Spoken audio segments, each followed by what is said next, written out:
The killing of George Floyd by Minneapolis police has brought demands for a reimagining of public safety in our city. The burning of the 3rd Precinct sent a stark message that despite years of incremental reform, radical change must happen now. Our city is at a crossroads, and the world is watching. There are many options on the table when it comes to the future of policing in Minneapolis. Reform, defund, abolish. What do all these words mean? We talked with activists, residents, and researchers about our community's relationship with the police and what a future without them might look like. Hey, I'm Alexis, and I'm with the Star Tribune. 5 Minneapolis City Council members have proposed a change to the city's charter, which is like the city's constitution, that would remove the requirement for a police department. In its place, the city would create a Department of Community Safety and Violence Prevention, prioritizing a community-led, holistic approach to public safety, which may or may not include police. We think that it's appropriate for us to examine how we've done policing before.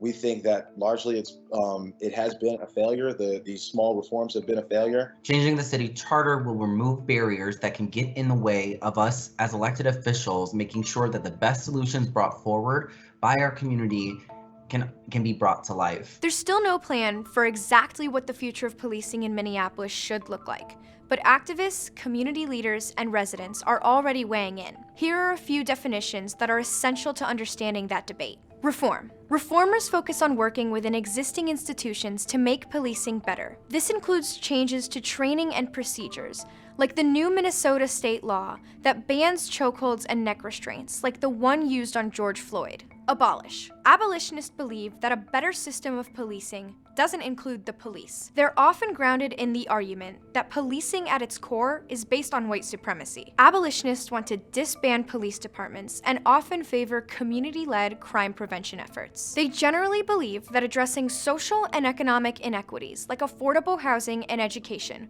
will lead to better public safety. Defund. Defunding the police would cut the department's budget and redirect some of that money toward alternative emergency responders and social services. Defunding is central, but not exclusive to the abolitionist movement. Reducing the responsibilities of officers can factor into a wide range of models of policing. Black Vision's collective director, Candace Montgomery, is one of the activists leading the campaign to abolish the Minneapolis Police Department. We know that community safety really doesn't include policing. It certainly includes people who you can call when harm is happening, that are trained and culturally competent, but it doesn't include the current state of police or a nicer version of policing. Defunding is in the process toward abolition because right now we're wasting $193 million on police when we could be investing those things in housing, jobs, education, as well as alternatives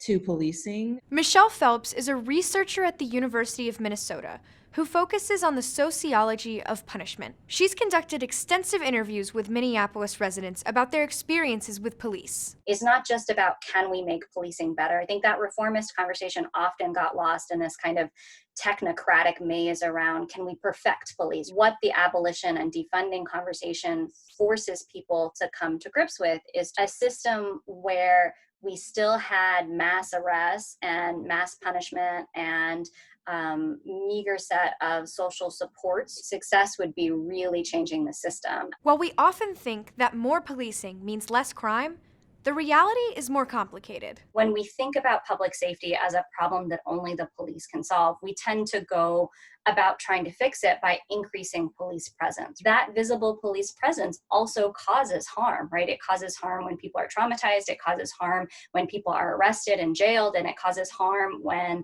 there's violence at the hands of police. And police fundamentally can't do that much to solve the structural problems in those communities, right? They can't fix homelessness. They can't fix a kid dropping out of school. They can't fix people not having solid employment. I think that the biggest misconception is a false history of where and how policing came about. Policing originates out of slave patrols.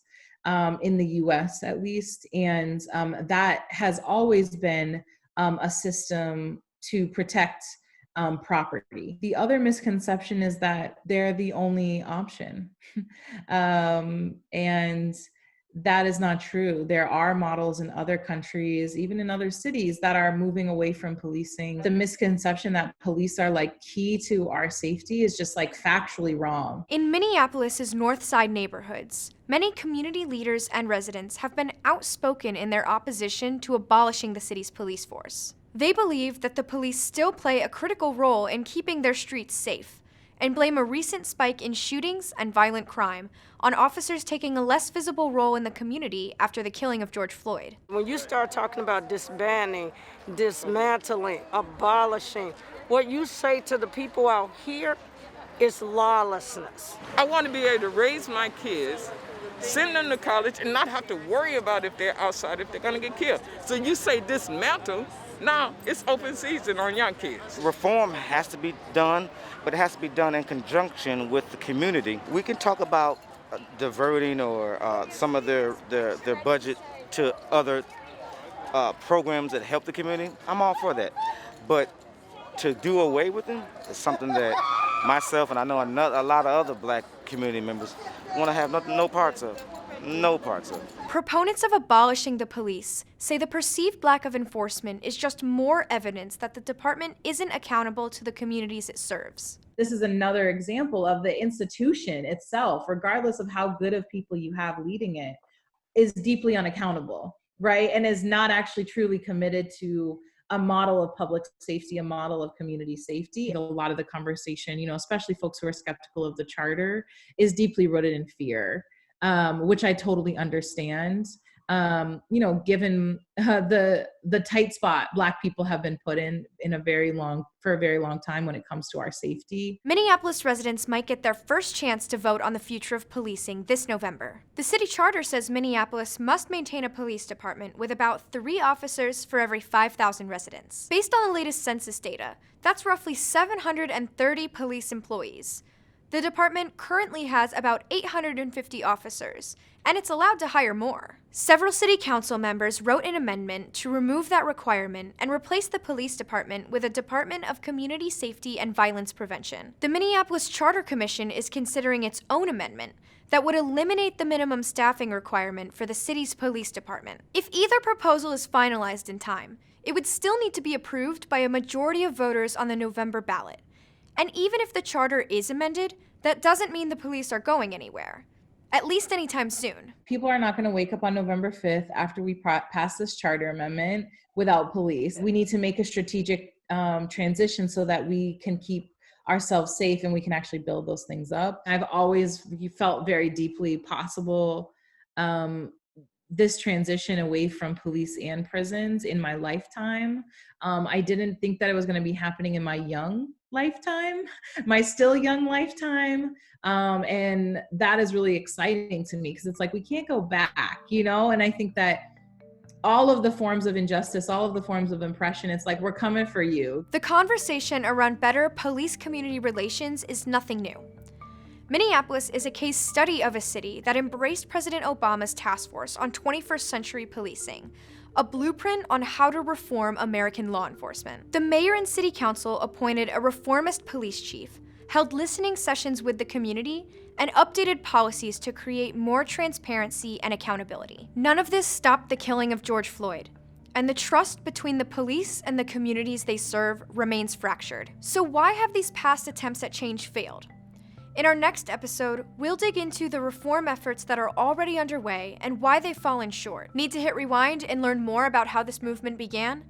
Click below and watch our first video on the aftermath of George Floyd's killing. If you liked this video, hit the thumbs up below, and remember to subscribe for future episodes. Thanks for watching.